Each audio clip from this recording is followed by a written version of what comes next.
When do you know it's time to scale in a certain area or certain strategy?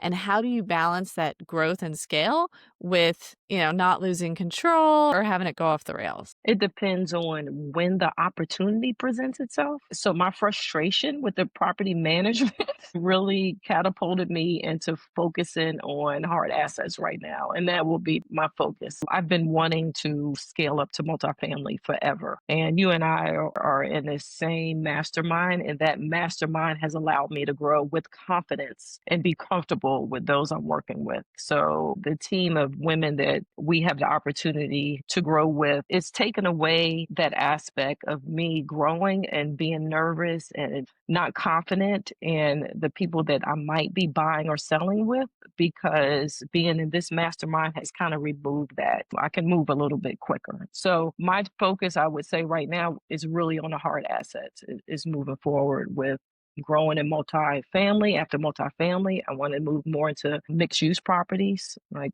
a few residential and then commercial.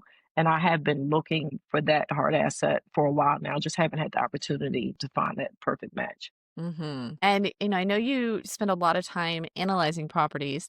How do you evaluate risk when you're looking at this wide variety of asset classes, right? You've got a portfolio that goes everything from that traditional single family home long term rental to crypto, right? Two ends of the spectrum. So, what is your strategy for handling risk with such a wide portfolio? I do a lot of reading and I listen to a lot of podcasts. A lot. I have in the mastermind, we have our pod, but I'm also a person in executive leadership, in coaching, and also in investing. I have no problem with really fully myself vetting a deal and sending it to two or three other people. I'm very confident with doing that. I will take all feedback. And sometimes it really behooves all of us to show the deal to someone that that's not their investing strategy. They don't buy real estate, hard asset real estate. Show it to them and say, what are your thoughts on that? And then, of course, show it to two or three people that you know that is their experience. So I really, after I do my due diligence, all my spreadsheets, all of that, I actually show the deal and share with a number of different people just to get their feedback and their thoughts around. Right. I love that because people can have a different perspective. They can see something that you don't see or ask a question that you wouldn't think to ask that maybe makes you think or evaluate things in a new way. I love that. So, Dina, I'm curious. We are called the Freedom Blueprint here. What does freedom look like for you at this stage? How are you intentionally designing your investing to support that vision of freedom? I hope everybody is following Adrienne Green because that's freedom.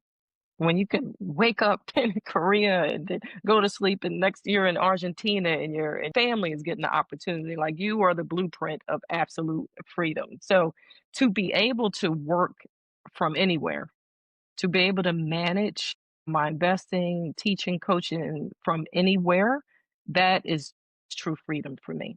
Not having to be committed or not feeling pulled in so many different directions, and not really roped into pension and I have to stay at this job this many years to get health care, and then these golden, if you leave now you don't get your retirement. Like, that's not freedom.